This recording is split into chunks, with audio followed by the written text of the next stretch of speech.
You are listening to Alex Nanlohi Podcast, to know the Lord and to make Him known.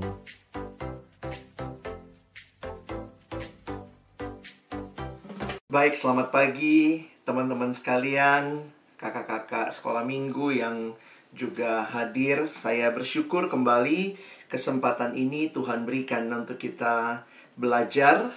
Dan mungkin nanti di dalam tanya jawab juga kita bisa lebih mengkonkretkan hal ini. Karena yang saya bagikan banyak prinsip, tapi kemudian bagaimana prinsip itu tetap penting untuk kita nanti. Karena biasanya kalau kita bertanya itu kaitannya dengan kasus, dengan pergumulan. Jadi saya pikir tetap harus ada prinsip yang mendasari, sehingga ketika kita mengalami kasus atau kita bicara tentang konteks tertentu, teman-teman nanti bisa melihatnya di dalam prinsip yang sudah dibagikan, ya. Nah, hari ini secara khusus kita akan bicara tentang panggilan, ya. Jadi saya coba share dari apa yang saya siapkan. Minggu yang lalu kita sudah bicara tentang bagaimana kita melihat panggilan Tuhan atau kehendak Allah dalam hidup kita. Nah, ini hal yang menarik untuk kita perhatikan, karena biasanya memang sesi atau pergumulan mengetahui kehendak Tuhan untuk banyak orang itu menakutkan.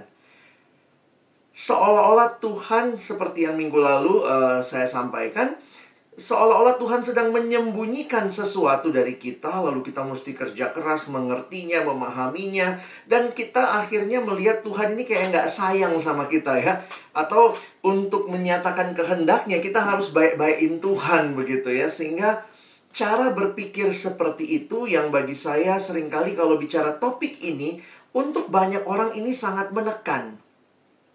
Padahal kalau mengerti apa yang kita baca minggu lalu dari Alkitab, dari Mazmur 32, Tuhan berkata, aku hendak menunjukkan kepadamu, aku hendak mengajar kamu. Sebenarnya ini sesuatu yang sangat indah, ya. Karena step by step di situ kita melihat bagaimana kehadiran Tuhan berjalan bersama kita itu sangat-sangat indah.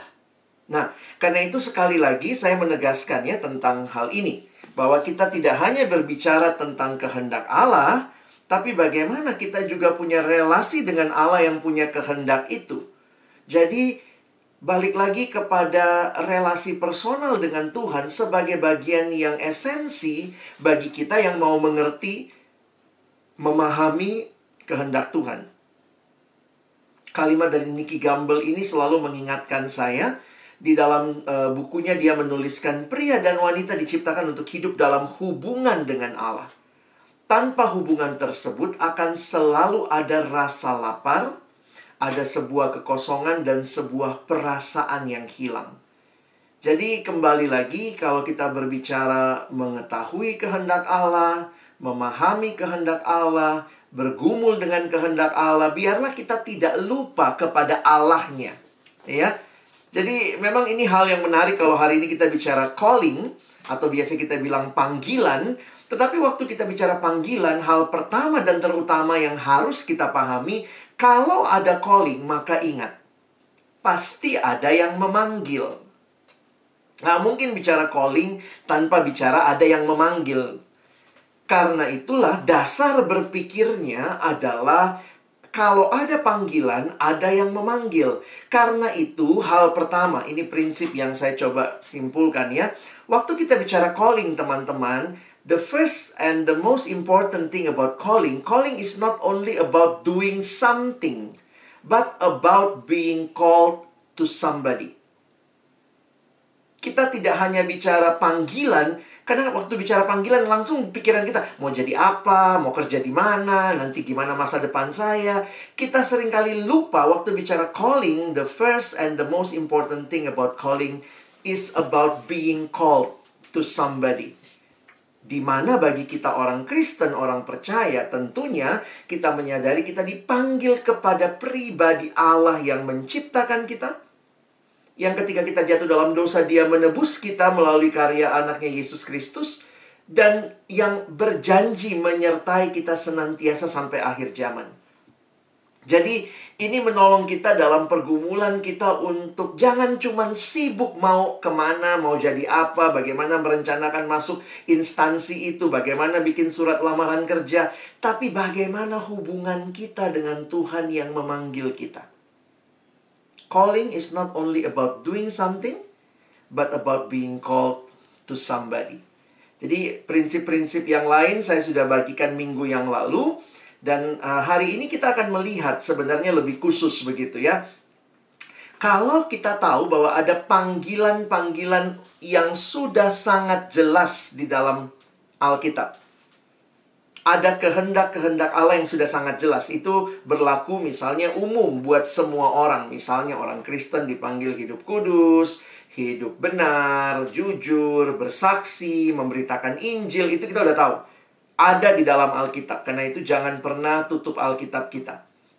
Jangan mimpi mengetahui kehendak Allah dengan Alkitab yang tertutup. Nah, tetapi ketika berbicara apa kehendak Allah bagi pribadi kita, setiap orang tentunya berbeda-beda. Nah, ini yang hari ini secara khusus akan jadi topik yang Kak Alex soroti. Bagaimana prinsip penting dalam konteks kita memahami panggilan pribadi kita. Banyak sekali buku yang bisa teman-teman baca. Saya juga baca beberapa buku sebenarnya. Tapi akhirnya saya coba menyimpulkan dengan apa yang saya siapkan dalam materi ini. Dari banyak pendekatan, saya coba memperhatikan bahwa ternyata semuanya punya hal yang sama. Yaitu tadi, relasi dengan Tuhan itu tidak tergantikan. Nah, lalu kemudian yang selanjutnya adalah prinsip ini. Bahwa Tuhan memanggil kita itu bukan hanya di titik-titik waktu tertentu dalam hidup.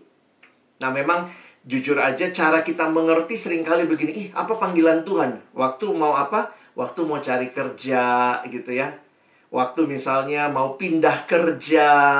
Waktu misalnya mau memutuskan pacaran sama dia atau tidak. Waktu kemudian memutuskan akan menikah dengan orang tersebut atau tidak. Kadang-kadang kita berpikir bahwa kehendak Allah itu hanya ada di titik-titik krusial hidup kita, which is true, benar, memang di situ kita sangat bergumul. Tetapi sadari begini, Tuhan sebenarnya tidak sedang menyembunyikan rencananya, sehingga untuk mengerti panggilan kita tidak terlepas dari apa yang Tuhan telah sedang dan akan lakukan bagi hidup teman-teman. Saya ulangi, memahami panggilan itu terkait dengan apa yang telah, yang sedang, dan yang akan Tuhan lakukan dalam hidup kita. Karena itu bagi saya begini, jangan cuma bergumul di awalnya. Kadang-kadang ada orang bergumul di awalnya, wah Tuhan benar nggak ini atau tidak. Setelah dia sudah kayaknya menerima jawaban, dia seolah-olah berhenti bergumul. Padahal sebenarnya bagi saya memahami bahwa kehidupan dengan Tuhan itu adalah sebuah perjalanan. Our life is a journey. And the most important thing in our journey is not only getting what we want, achieving what we struggle gitu ya. Tapi yang the most important thing and the most beautiful thing in our life is our journey with God. Jadi terus miliki kepekaan untuk terus berelasi dengan Tuhan, terus bertanya kepada Tuhan. Tentunya untuk hal-hal yang kita nikmati dalam hidup, biarlah kita terus boleh maju bersama dengan Tuhan. Jadi kadang orang mengerti kehendak Tuhan itu karena dia sedang mau punya pergumulan mencari sesuatu, tanya jawaban sesuatu. Itu kalau kayak gitu bisa tiba-tiba mendadak rohani tuh. Mau pilih jurusan kuliah, tiba-tiba puasa lah. Benar-benar kayak bertapa saat teduh jadi 3 kali gitu ya. Tapi akhirnya kelihatan bahwa memang tidak didasari dengan sebuah relasi yang hidup dengan Tuhan dan hari demi hari. Jadi saya harap ini jadi prinsip penting buat kita supaya kita tidak jadi orang yang cari Tuhan kalau lagi butuh. Tapi kita jadi orang yang benar-benar membutuhkan Tuhan di setiap waktu hidup kita. Ada pujian himnal yang berkata, I need thee every hour. Lord, I need thee. Dalam satu terjemahan menggunakan istilah ya Tuhan tiap jam. Saya nggak tahu di nyanyian pujian pasti ada juga dengan terjemahan yang mungkin berbeda dengan Fanny Crosby yang menuliskan. Tuhan, aku butuh Engkau dalam setiap waktu hidupku. Jadi itu jadi penting buat kita pahami. Nah, lalu kemudian minggu lalu juga Kak Alex ingatkan teman-teman tentang pentingnya kita mengerti kehendak Tuhan juga dengan memakai akal budi yang Tuhan berikan. Ya, jadi seperti minggu lalu kita baca di Mazmur 32, janganlah seperti kuda atau bagal yang tidak berakal. Kenapa ketika berbicara kehendak Tuhan, di dalam bagian itu pemazmur menuliskan jangan seperti kuda atau bagal yang tidak berakal. Jadi kalau demikian saya berpikir bahwa iya ya, Tuhan pun memimpin kita dalam keseluruhan hidup kita dengan juga memakai akal budi, akal pikiran yang Tuhan berikan. Karena itu di dalam banyak keputusan-keputusan hidup, relasi dengan Tuhan penting, tapi juga mari berpikir dengan baik. Berpikir dengan dipimpin atau menyerahkan diri dipimpin oleh Tuhan. Ya, tentu sebagai manusia yang sudah jatuh dalam dosa, walaupun kita sudah dibenarkan, kita masih mungkin terikat kembali kepada hal-hal yang lama. Karena itu kita terus harus minta Tuhan tolong kita, tolong cara berpikir kita, tolong cara kita melihat sesuatu. Tetapi bukan berarti kemudian nggak pakai pikiran. Nah, ini yang kadang-kadang saya suka lihat orang berpikir, ya udah nggak usah pakai otak begitu. Enggak juga. Bagaimana kita terus menjaga pemikiran kita dipimpin oleh Tuhan. Karena itu biarlah relasi dengan Tuhan akan membentuk keseharian teman-teman untuk berpikir tentang apa itu uang, apa itu sukses, apa itu pencapaian, apa itu kegagalan, apa itu keberhasilan. Kiranya kita dibingkai dengan pola pikir Kristiani, pola pikir Alkitabiah yang berdasarkan apa yang ada di dalam Alkitab. Nah, ada beberapa hal berkaitan dengan pola pikir, cara berpikir yang sebenarnya kalau kita coba telaah begitu ya. Nah, ada beberapa prinsip yang coba saya berikan. Misalnya ya, saya beberapa kali kan kena pelayanan sama anak remaja gitu ya. Di zaman dulu itu masuk IPA IPS itu pergumulan banget. Kadang-kadang anaknya mau IPS, orang tuanya mau IPA gitu ya. Padahal yang sekolah anaknya gitu ya. Tapi kemudian orang tua bilang, iya kalau masuk IPA nak bisa ke IPS nanti. Kalau kamu masuk IPS aja nggak bisa masuk IPA nanti. Jadi memang seringkali banyak timbang-timbang. Dan orang tua dalam konteks Indonesia cukup berperan untuk hal itu. Karena orang tua yang biayai kuliah, yang biayai SMA. Jadi kadang-kadang anak itu juga walaupun nggak mau, tapi kalau nggak ikuti kemauan orang tua, ya bisa jadi ada yang bilang, iya nyokap gua kak marahnya 1 hari. Tapi ngomelnya, marahnya sehari. Ngomelnya sampai Tuhan Yesus datang katanya gitu ya. Diulang terus kalau ada apa-apa, diulang lagi hal yang udah, yang misalnya dia dulu salah pilih dan seterusnya gitu ya. Nah, jadi ini cara berpikir yang waktu saya sering kali tanya sama anak SMA, kamu mau pilih IPA atau IPS? Iya kak, nggak tahu nih apa ya IPA atau IPS ya, IPA atau IPS ya. Jadi cara berpikirnya memang jadi tidak sistematis. Memang di dalam cara berpikir yang baik, kalau kita melihat masalah perencanaan masa depan, saya pikir Tuhan tidak melarang perencanaan.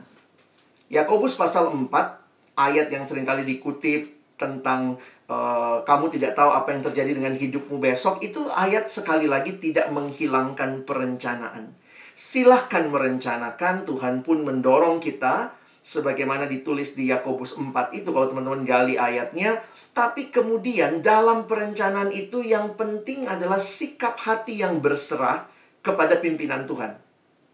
Jadi karena itu dalam perencanaan saya pikir ya mesti belajar merencanakan. Saya tanya biasanya sama anak seperti itu, kamu mau jadi apa? Ya, kamu mau jadi apa? Karena itu akan menentukan kamu akan ambil IPA atau IPS. Ya, jadi ini kalimat seperti ini nih. Mana yang harus dilakukan lebih dulu sebenarnya? Pilih jurusan kuliah, kalau SMA misalnya pilih IPA IPS, atau pilih pekerjaan.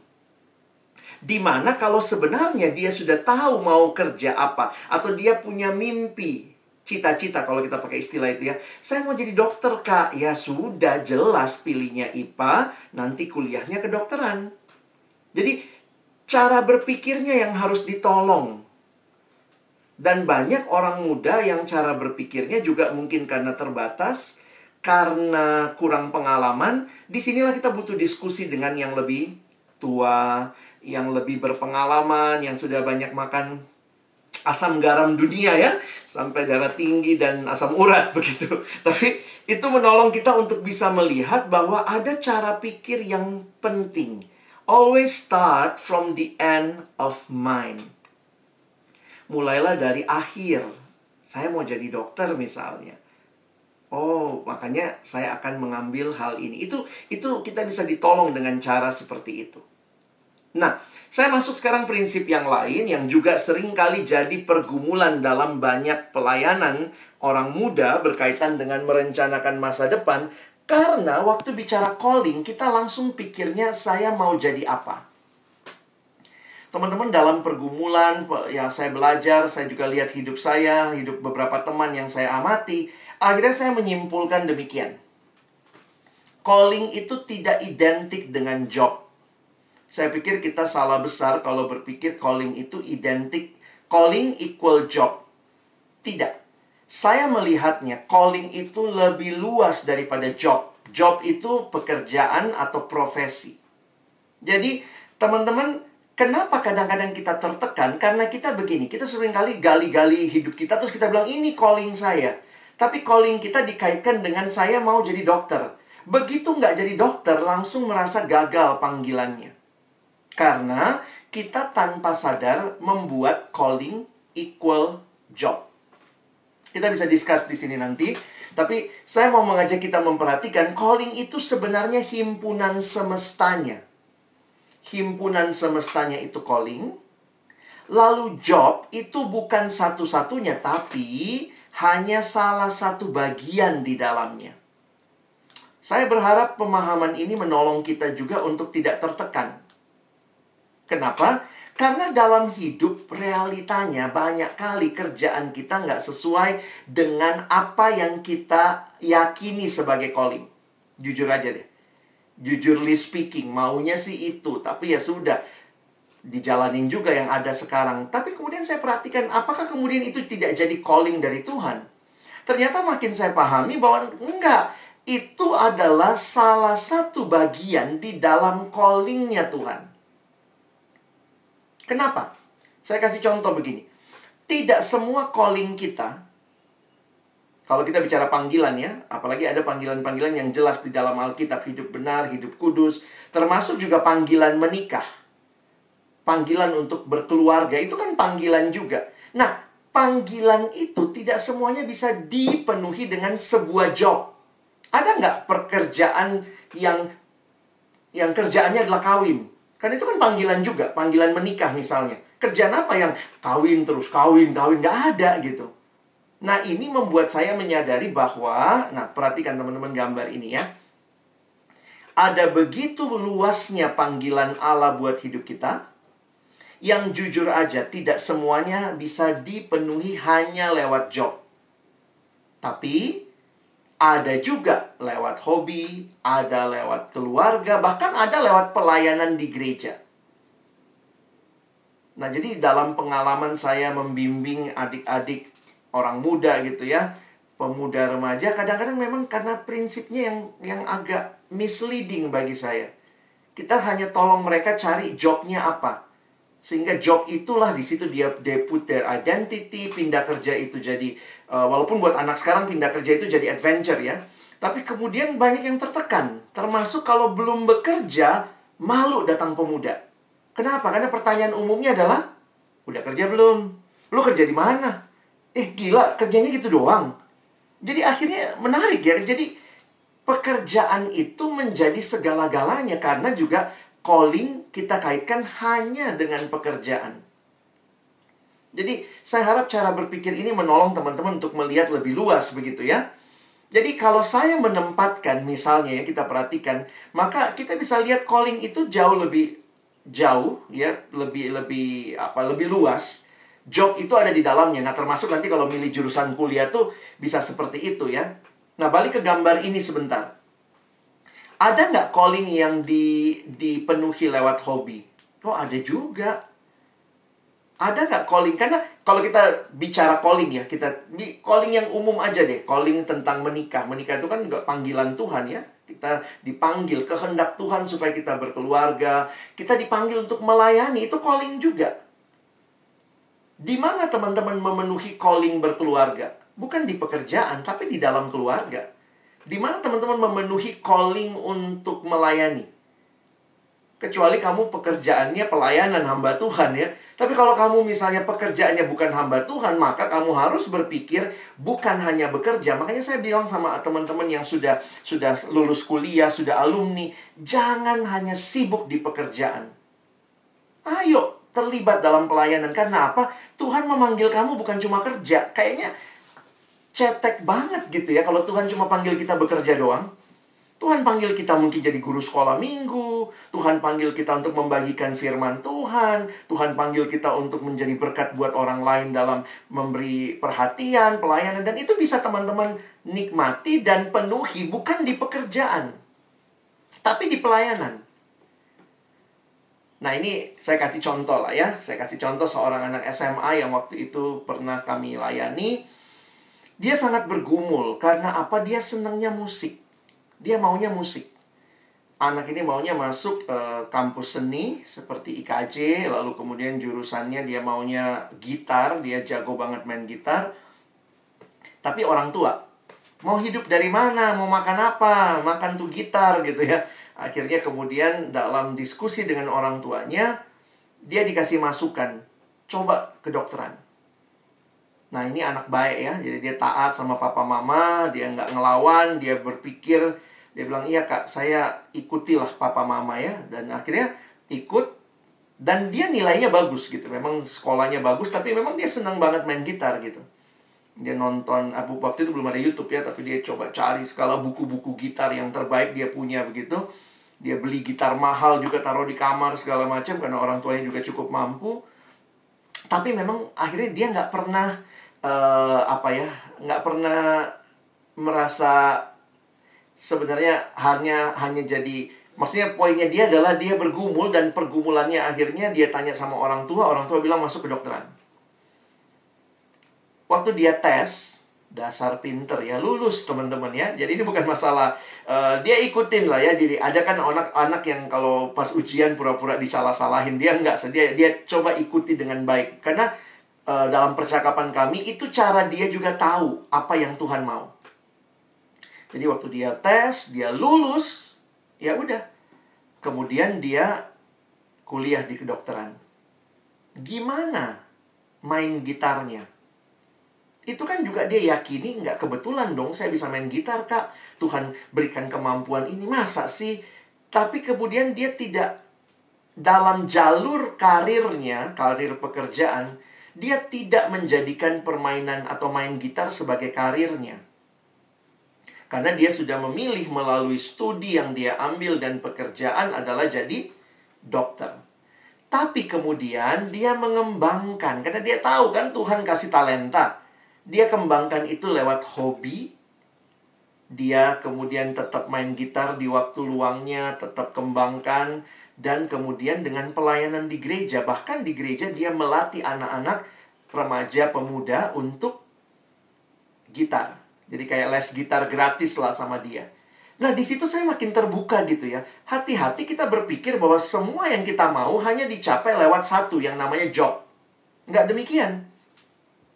Ada hal-hal yang Tuhan berikan sebagai hobi, ada pelayanan di gereja, karena makin saya sadari, calling-nya Tuhan itu banyak loh buat kita. Sadar apa tidak? Terlalu sedikit kalau kita bilang calling kita equal job.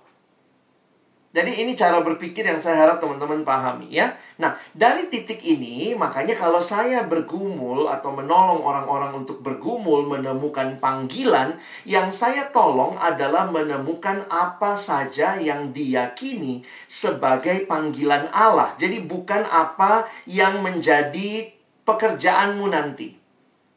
Saya lebih senang menolong melihat berbagai calling yang diberikan Tuhan. Oke ya. Nah, sekarang saya masuk nih. Bagaimana menolong orang menemukan callingnya secara pribadi? Karena ini kan personal calling. Walaupun kita bicara vocation, tapi saya lihat ini lebih luas. Nah, perhatikan ada 3 hal yang bisa kita lakukan dalam menggali calling kita. Pertama, perhatikan yang disebut dengan providential call. Yang kedua, talent call. Yang ketiga, heart call. Jadi teman-teman, silakan gitu ya, dalam pergumulanmu nanti bisa ikuti ini ya. Ini sebenarnya ada workshopnya. Jadi dalam satu buku yang dipakai adalah buku dari Paul Stephen. Ada workshop yang menolong kita menggali providential call, talent call, heart call. Nah, ini penjelasan singkatnya ya. Jadi providentia itu apa? Providentia itu sebenarnya prinsip pemeliharaan Tuhan. Providentia di dalam bahasa Latin itu adalah bicara providere ya, Tuhan menyediakan, Tuhan punya pemeliharaan. Nah, menarik sekali kata si Paul Stephen ini, dia bilang begini. Bagaimana memahami providential call, yaitu discerning the providential hand of God in our life. Ya, melalui birth, family, education, personality, opportunities is part of discovering our personal vocation. Jadi begini teman-teman ya, kalau kita mau tahu apa panggilan Tuhan buat kita, jangan lepaskan dari siapa dirimu dan perjalananmu bersama Tuhan. Misalnya yang dilakukan dalam menggali providential call, itu bisa kita mulai dengan coba lihat, iya ya, kapan saya lahir, waktu saya lahir kondisi keluarga saya seperti apa, lalu kemudian bagaimana kelahiran kita misalnya dikaitkan dengan kenapa ya saya sekolahnya di sekolah ini. Kenapa ya Tuhan nggak masukin saya ke swasta ya waktu itu. Waktu SD-nya kok malah negeri. Terus kenapa waktu SMA-nya kok tiba-tiba Tuhan izinkan saya di negeri. Ada juga gitu ya, yang dari kecil swasta izinkan di negeri. Jadi biasanya providential call dilakukan dengan membuat life map. Coba bangun, lihat life map-mu lagi. Termasuk misalnya lihat hal-hal khusus yang Tuhan pernah berikan kepada teman-teman. Kesempatan misalnya pernah jalan-jalan ke luar negeri. Itu kalau kita memaknai, itu kan sebenarnya anugerah Tuhan, providential call. Kesempatan pernah pertukaran pelajar, ada yang begitu ya. Kesempatan ada yang pernah live in dengan sekolah gitu ya. Pergi ke daerah terpencil, pernah misalnya mendaki gunung. Lalu kemudian lihat lagi kemudian ke diri kita, bagaimana misalnya kita anak keberapa di keluarga. Semua itu bisa menjadi hints, petunjuk apa saja yang Tuhan berikan sebagai panggilanmu. Saya menolong beberapa teman dalam situasi ini, biasanya suruh buat life map, lalu dia ketemu. Dia ketemunya gini, iya kak, ternyata dari dulu tuh aku suka anak kecil. Oh iya? Nah, kamu taunya dari mana kamu suka anak kecil? Lalu dia bilang, waktu umur segini kak, waktu itu saya pernah diminta bantuin jagain anaknya temennya papa. Waktu itu aku sih cuman lebih tua 5 tahun, tapi sama mereka aku seneng gitu. Aku bacain buku cerita. Jadi sebenarnya kalau kita back trace God's hands in our life, itu banyak hal tuh. Kenapa kamu jatuh cinta sama biologi? Ternyata, oh dulu dosen guru SMA aku tuh, dia yang membuat biologi itu jadi sangat indah, sangat menarik. Aku tertarik kak, ternyata aku punya kemampuan bahasa Inggris. Nah, itu semua kalau kita coba lihat, karena ini kan personal. Panggilan umumnya hidup kudus, hidup benar. Tapi apa yang Tuhan berikan kepadamu sebagai bagian personal dalam perjalanan hidupmu. Nah, kita bisa lakukan yang namanya providential call ini. Ya, kita gali sama-sama. Jadi lihat pimpinan dan pemeliharaan Tuhan atas kehidupanmu sejauh ini. Yang kedua, talent call. Nah, kalau ini prinsip talenta tentu apa yang menjadi, ya, apa yang Tuhan berikan, yang kita sudah. Jadi, ini kalau dilakukan memang nggak terpisah. Kadang-kadang kita daftarin talenta kita dulu. Oh, saya senang masak, saya bisa nyanyi, saya bisa apa. Terus kemudian waktu kita bikin providential call, kita bisa menemukan tuh, kapan ternyata kita berani nyanyi di depan umum. Kapan pertama kali kita main piano buat jemaat. Jadi, itu segala sesuatu terkait dengan apa yang Tuhan berikan. Discerning our giftedness and talents within the divinely ordained circumstances of our life is also part of discovering our personal vocation. Jadi kalau tadi, yang tadi ya, lihat pimpinan Tuhan dan pemeliharaan Tuhan atas hidupmu sejauh ini. Ini yang providential call ada juga yang gini. Iya ya, papaku guru, mamaku guru. Apa maksud Tuhan ya? Gitu. Papaku pegawai swasta, mamaku PNS. Apa maksud Tuhan ya? Kenapa nggak dua-duanya PNS? Gitu-gitu ada orang yang waktu dia melakukan providential call, dia ketemu. Tapi kemudian kalau talent call, lihat yang bawahnya. Ini lihat apa saja yang kamu miliki, kemampuan yang baik, yang kamu baik di situ. Ya, jadi ini cara kita mengerti. Nanti dari situ kita makin mengerucut, bisa melihat beberapa hal yang Tuhan berikan sebagai calling kita. Dan yang ketiga, yang terakhir adalah lihat hati kita atau passion kita. Ini berkaitan dengan minat dan kesukaan. Kenapa? Karena prinsipnya begini, Roh Kudus tidak hanya memberi kemampuan, tapi juga keinginan. Itu kita yakini itu. Bahkan kesukaan untuk bidang kerja tertentu. Saya waktu discovering ini, saya jadi sadar, saya suka ngajar. Beberapa orang waktu itu di kampus ya, juga ya kayak Kak Lia, Kak Denny gitu ya, ngelihat dan mereka bilang, ya kamu bisa ngajar gitu. Kamu kalau jelasin enak. Misalnya kayak gitu-gitu kan konfirmasi. Jadi bukan cuman tahu, tetapi suka, ada kesukaan di situ. Ada minat di situ. It is entirely ordinary for God to create a desire in our hearts to do the very thing needed, whether in the church or the world. Jadi saya pikir juga Tuhan tidak akan mencemplungkan kita hanya dengan sesuatu yang kita nggak minat-minat amat begitu ya. Tentu ada proses. Awalnya bisa jadi kita nggak minat, tapi ketika memang kita makin meyakini, makin mendalami, bisa jadi itu muncul juga minatnya. Jadi di sini adalah lihat apa saja yang menjadi minat, beban, kepedulian, dan juga kesukaan saudara. Jadi bayangkan kalau 3 call ini atau 3 bagian ini kita selaraskan, lalu jangan lupa, lihat konteks. Karena apa? Sekali lagi saya sangat sadar, kalau ini bicara sedikit providential call, saya menyadari bahwa ternyata tidak melulu tentang diri kita. Jangan-jangan kita harus melihat, kenapa Tuhan kasih passion itu buat kita sekarang ya? Ada beberapa anak SMA melihat kondisi ini, makin pengen jadi dokter. Kenapa? Karena lihat kebutuhan dunia. Walaupun yang dia lihat mungkin kondisi sekarang. Beberapa anak SMA yang saya layani ngelihat betapa rusaknya sistem pendidikan, atau sistem pendidikan yang dulu ya, rusak lalu berganti-ganti kurikulum, atau mungkin melihat betapa mengerikannya korupsi di bangsa ini. Ada tuh yang karena lihat Indonesia, akhirnya bisa membingkai callingnya dengan konteks di mana dia ada. Kenapa ya Kak, Tuhan izinkan saya ada di Indonesia ya, saya kok nggak lahirnya di bule sana, di Inggris misalnya.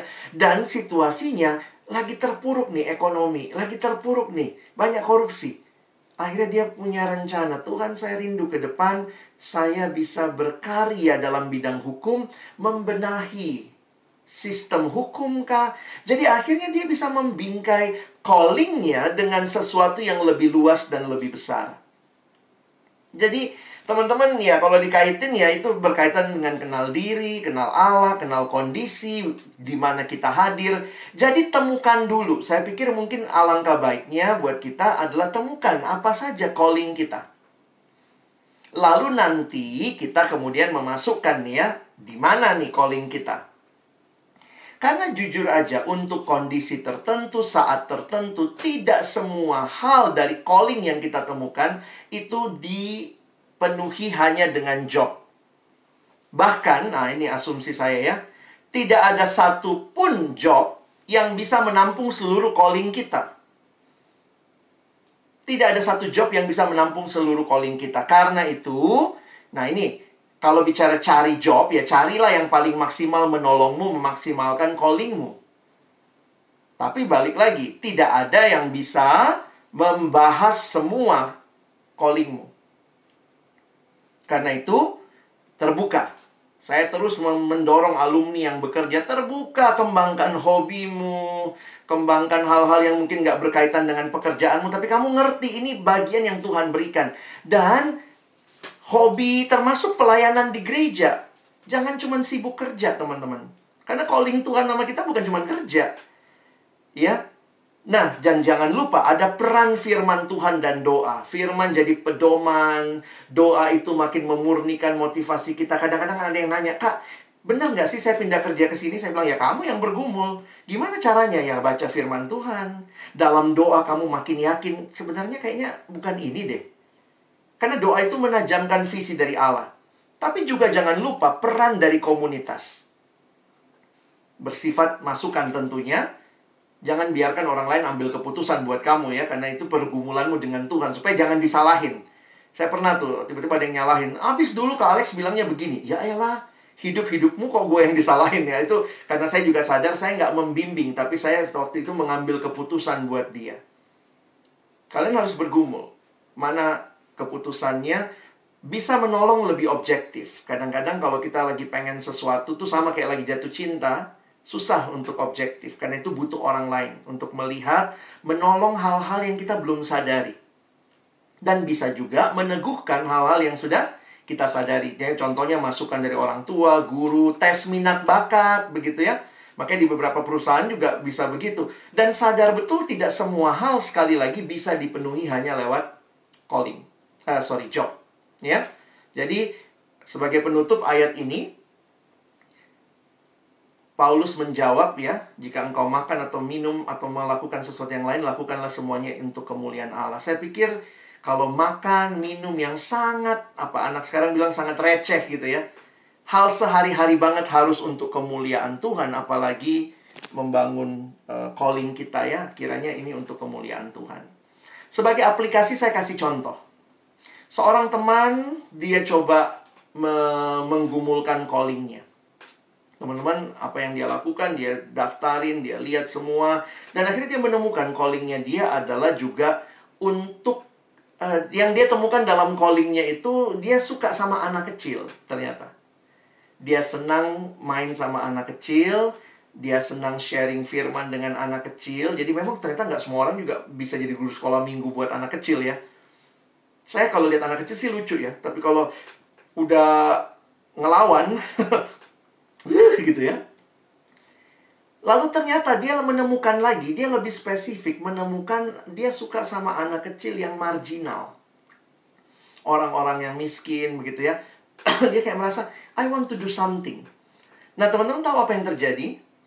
Dalam kuliah dia, jadi kadang-kadang kan kita gini ya, waktu kuliah juga ya, ngambil kuliah juga jurusannya nggak digumul-gumulin amat gitu ya. Tapi seiring berjalannya waktu makin terbuka nih. Kuliahnya dia dokter gigi. Dan teman-teman tahu lah ya, dokter gigi, kerja di klinik gigi, kecantikan begitu, ya nggak ada lah anak marginal ke sana bikin gigi gitu, nggak sanggup bayar gitu. Jadi dia sadar dia butuh kerjaan, karena dari job itu dia masih punya keluarga untuk dia hidupi. Jadi ini juga kita melihat, itu cara dia dapat duit dari situ. Jadi dia kerja dengan baik, dia jadi dokter gigi, dia juga passion gitu ya. Karena dokter gigi itu kan mesti teliti, sabar gitu. Lalu kemudian dia jadi sadarnya gini, gimana memenuhi calling dia untuk anak kecil marginal? Dia lihat di peluang jobnya susah. Beberapa kali dia ikut mobil ini ya. Ada mobil keliling dokter gigi yang Kristen itu ya, ngerawat gigi-gigi orang di gereja-gereja. Dia ketemu juga orang marginal gitu. Tapi dia bilang dia jarang ketemu anak kecil. Jadi akhirnya dalam pengalaman dia, apa yang dia lakukan? Setiap Sabtu, dia keliling di bawah kolong jembatan. Dia beli biskuit gitu ya, kayak konggoan 1 kaleng. Dia biasa gitu. Dia jalan di bawah jembatan, dia nongkrong sama anak-anak. Mereka makan biskuit, ngobrol-ngobrol. Jadi waktu saya perhatikan hidupnya, ada calling dia yang tidak bisa dicapai hanya dengan pekerjaan. Tapi dia butuh kerjaan.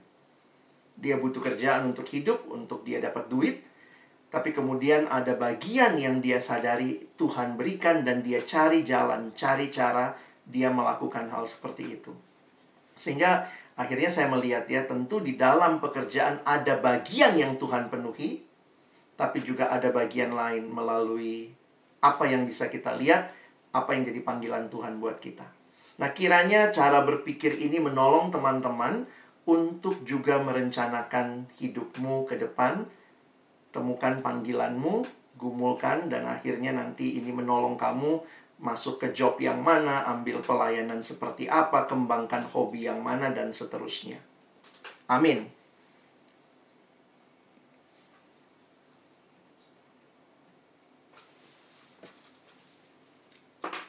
Oke, baik. Terima kasih Bang Alex untuk firman Tuhan yang menjadi dasar kita pada hari ini untuk kembali diingatkan tentang panggilan. Teman-teman ada yang ingin bertanya, boleh silahkan tulis di chat atau mau disampaikan langsung juga boleh. Atau ada yang berkaitan dengan materi yang minggu lalu juga boleh. Ada? Boleh langsung raise hand atau langsung di unmute aja? Izin tanya kali ya. Oke, Elina ya. Silakan, Lin. Oke, makasih Kak. Makasih Kak Alex dan Kak Kartot kalau dulu. Ya memang berkaitan pertanyaannya dengan yang dipelajari dari minggu lalu gitu kan. Apa ya, kalau aku pribadi lebih menggumulkan bagaimana menguji apa yang ada di hati kita itu betul-betul suara Tuhan dan bukan sebatas kehendak pribadi gitu Kak. Karena ya minggu lalu juga dibahas, jangan sampai kita sedikit-sedikit sampaikan apa yang ada di hati kita, oh ini suara Tuhan, ini suara Tuhan. Atau memang kadang kita sudah menggumulkan sekian lama dan kita merasa bahwa oh seperti ini suara Tuhan sih, tapi takutnya di situ ada interest kehendak pribadi, memang perasaan pribadi yang tercampur baur di sana. Atau sebenarnya gimana sih Kak aku dan bergumul tentang menguji apa yang ada di hati kita, beban kita. Thank you Elina. Nah, sebenarnya makanya saya bilang teman-teman harus dengar 2 minggu ini. Minggu lalu saya ingatkan hati-hati dengan kehendak diri pribadi yang mungkin akan membuat kita merasa ngotot sama hal tertentu. Tapi kalau kalian imbangi dengan apa yang saya bagikan sekarang, perhatikan kalimatnya. Bahwa jangan-jangan, atau bukan jangan-jangan lah ya, jelas ada interest yang Tuhan berikan. Tuhan yang kasih loh interest itu. Nah, mungkin pergumulannya seperti yang Elina bilang tadi, bagaimana kita meyakini. Nah, bagi saya semua interest silahkan kita daftarin. Makanya kalau kita mencari panggilan, lihat kenapa saya interest ya dengan saya senang sekali dengan misalnya sesuatu yang sifatnya apa gitu, adventure misalnya. Nah, itu interest. Dari mana tahu ini cuma punya kita pribadi atau dari Tuhan? Saya pikir itulah yang kita butuh untuk memurnikan motivasinya. Jadi, bayangkan kalau Tuhan berikan itu, kira-kira hanya untuk diri kita sajakah? Atau ternyata itu juga cara Tuhan memberkati orang-orang di sekitar kita? Jadi ada satu teman misalnya dia senang banget gitu dengan sesuatu yang sifatnya misalnya dia senang masak lah gitu ya. Nah, dari mana saya tahu ini interest saya saja atau apa ya? Mungkin kita bisa uji itu ya. Bahwa ketika kita melakukan itu, apakah juga ada orang-orang yang diberkati melalui apa yang kita lakukan. Karena bagi saya, setiap kali Tuhan berikan interest itu, jangan langsung bilang ini cuma masalah pribadi. Kehendak pribadi kita itu pun kalau kita gali lagi lebih dalam dari Tuhan. Dan bagaimana kita buat itu tidak jadi terdistorsi dengan dosa. Yang intinya dosa adalah hanya bagi diri saya. Hanya bagi diri saya. Jadi saya terus belajar membingkai keinginan yang Tuhan berikan dengan konteks yang lebih luas untuk menjadi berkat bagi orang lain. Nah, itu perjalanan itu yang teman-teman mesti lalui. Dan kita tuh dimurnikan. Nggak ada dari kita yang sudah benar-benar 100% motivasinya murni. Jangan takut lah. Jalanin aja. Nanti kalau kamu melenceng, ingat aja. Kalau punya relasi dengan Tuhan, ditampar lagi.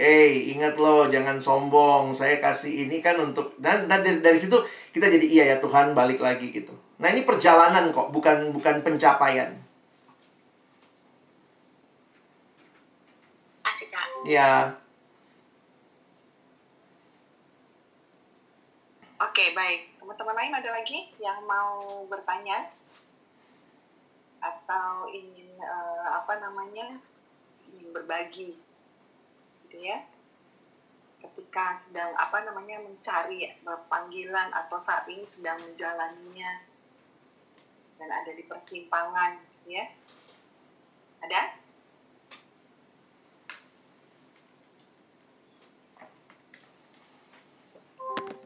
Nah, Bang Alex, Ya. berarti kalau intinya adalah relasi kita dengan Allah, gitu ya. Ketika kita mau menemukan kehendak Allah buat hidup kita, ketika kita mau menemukan panggilannya, itu kan intinya relasi kita dengan Allah. Kemudian pertanyaannya nih, ada yang share ke saya, mungkin nggak di dalam kehendak Allah itu kita diizinkan untuk salah memilih? Jawaban Atau di singkatnya dalam- ya mungkin. Ya, terus bagaimana memahami itu, gitu ya? Kalau minggu lalu kita pasti hampir semua saat ini yang ikut Zoom ini pasti pernah salah memilih, apapun itu, gitu kan? Nah, kalau kita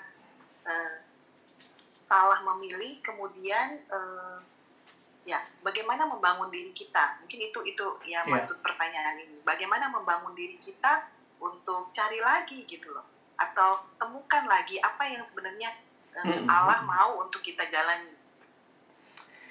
Kadang cara berpikir kita sih ya, yang saya lihat, ini makanya saya bilang tadi Kak Lia di awal, saya melihat beberapa orang kalau bahas mengetahui kehendak Allah tuh jadi kayak lumpuh gitu. Kayak merasa Tuhan itu kayak lagi nggak serius sama hidup kita. Tuhan tuh kayak lagi ngetes hidup kita gitu ya. Saya membayangkan sebenarnya cara berpikirnya adalah God is our loving Father. Sekali lagi saya harus katakan, dengan berbagai pertimbangan pun kita masih mungkin salah pilih. Tetapi Tuhan yang mengasihi kita itu sedang terus berjalan bersama kita. Makanya relasi dengan Tuhan itu penting. Untuk membawa kita kembali kalau kita salah. Sama kayak waktu kita masih kecil lah ya. Teman-teman jangan takut jadi dewasa dong ya. Begini, kalau kita masih kecil, kadang-kadang salah pilih. Pilih permen atau nasi. Malah pilih permen. Tapi orang tua yang baik, walaupun anaknya akhirnya milih permen, sembunyi-sembunyi makan permen. Tapi ketika kita kemudian ditolong, akhirnya lihat lagi, balik lagi. Nah, saya menikmati sebenarnya pimpinan Tuhan itu seperti itu. Jadi, pasti ada yang kita miss, kita tidak nikmati ketika kita tidak taat, pasti ada. Tapi kalau ternyata pilihannya cuman berkaitan, kalau pilihannya salah atau benar, maka ingatlah, selalu harus pilih yang benar. Kalau kita pilih yang salah, pasti ada konsekuensinya. Tuhan akan bawa kita balik, pasti itu. Tuhan akan ampuni, pasti itu. Tapi konsekuensi dosa tetap ada. Jadi hati-hati, jangan main-main dengan pilihan yang salah. Tapi seringkali pilihan-pilihan kita, jujur aja ya, ada yang sama-sama kelihatannya baik.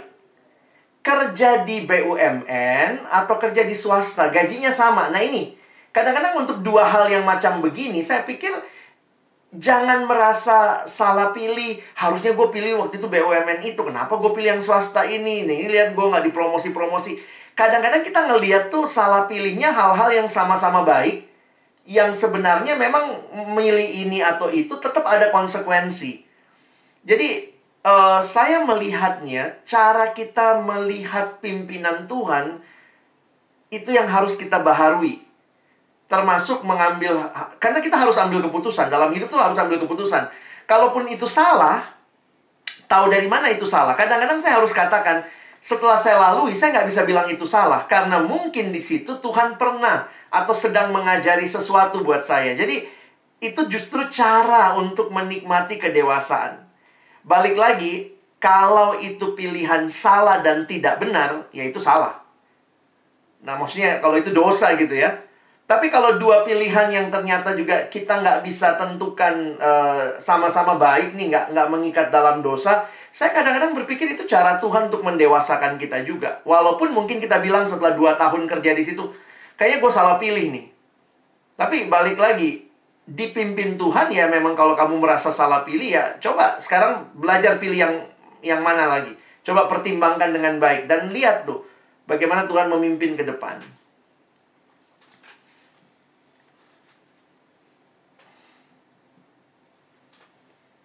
Oke, terima kasih Bang Alex.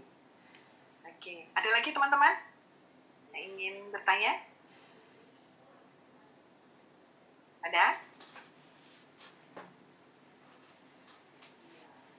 Nggak ada lagi?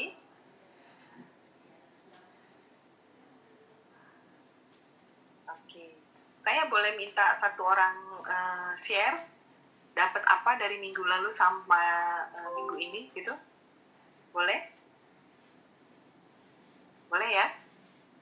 Oke. Theo. Boleh Theo share? Saya nggak. Iya. Nggak usah takut bahwa salah atau ini gitu ya. Tetapi intinya adalah kita mau belajar sama-sama gitu kan? Boleh nggak yuk share? Apa yang Theo dapat? Aku setelah 2 minggu sih ya. 2 minggu ya. 2 kali ikut ini. Aku jadi dari sebenarnya berpikir gimana ya? Perjalanan hidupku sampai saat ini jadi bekerja di tempat ini. Itu tuh aku mikir kayak lucu dan tidak sesuai dengan apa yang aku harapkan. Aku berpikirnya kayak memang sudah saya jalani. Dulu pas kecil itu saya tuh jadi main bola, lalu main musik. Itu wah jago lah kalau bisa dibilang lah. Di sepak bolanya di SD itu saya ikut tenis, saya ikut lomba jauh, saya ikut olahraga, dan itu prestasi. Ketika menginjak ke SMP, saya main musik, ikut band dan sebagainya, olahraga basket dan sebagainya. Tiba-tiba SMK, bahkan saya nggak ngerti ukuran pelek itu seperti apa, ukuran ban seperti apa, alat mesin seperti apa, naik motor itu gimana. Saya masuk ke tempat yang saya harus terpaksa, karena saya nggak dapat sekolah yang saya mau. Dan yang terbaik di sekolah itu adalah otomotif. Aku mikir, apa maksudnya? Soalnya aku tuh nggak tahu sama sekali tentang dunia itu dan sebagainya. Terus saya berpikir lagi, pas lulus SMK, saya harus kerja. Karena orang tua kan sebagai pendeta dan sebagainya. Dan aku mikir, wah, biayanya belum tentu bisa biaya aku kuliah gitu. Tiba-tiba bapak sama itu dipanggil ke Jakarta. Lalu bapak bilang, kamu kuliah. Padahal aku udah lulus, udah masuk tuh di PT Uma di Kalimantan. Akhirnya aku kuliah. Dan kuliah, ambilnya elektro. Itu pun kerja keras juga untuk dapat IPK 3, harus butuh 5 tahun untuk selesai 3,00 itu. Itu, wow, aku bilang, ini jalurnya tuh makin melenceng gitu loh. Makin menurutku ya, jalurnya ini bukan, aku bilang, aku nggak kuat kalau kerja yang cuman harus di luar terus di jalanan terus ngurusin PLN dan sebagainya, kayak gitu. Aku cuma mikir gitu, ya gimana nih, harusnya seperti apa, kayak kuliah aku bilang ya, meskipun S1 tapi kayak kuliah gitu. Terus habis setelah lulus, aku dapat kerja sudah. Benar, memang aku harus lembur sana sini, kerja di pabrik dan sebagainya, dan tempatnya lumayan jauh. Sekarang ada tawaran lagi jadi ATC, traffic controller, yang notabene aku nggak tahu sama sekali nama traffic controller itu apa dulu. Terus setelah aku dalemin, ternyata aku harus belajar bahasa Inggris di situ. Padahal dulu itu aku benci sekali bahasa Inggris. Aku mikir, ini apa sih? Perjalanan Tuhan tuh seperti apa sih ke aku gitu loh. Tuhan kasih aku kerjaan di traffic controller. Kerjanya enak, nggak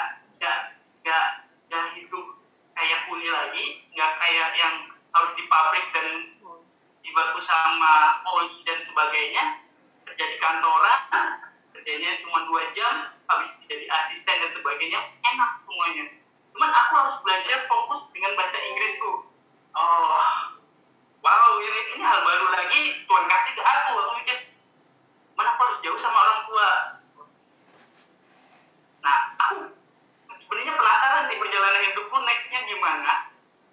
Dan itu tuh kayak Tuhan kayak ngasih tahu ini satu persatu, kamu tuh butuh ini. Kamu harus tahu hidup keras itu seperti apa, hidup ini seperti apa, hidup ini seperti apa. Kamu tuh harus belajar ini, kamu tuh harus belajar ini, kamu harus belajar ini.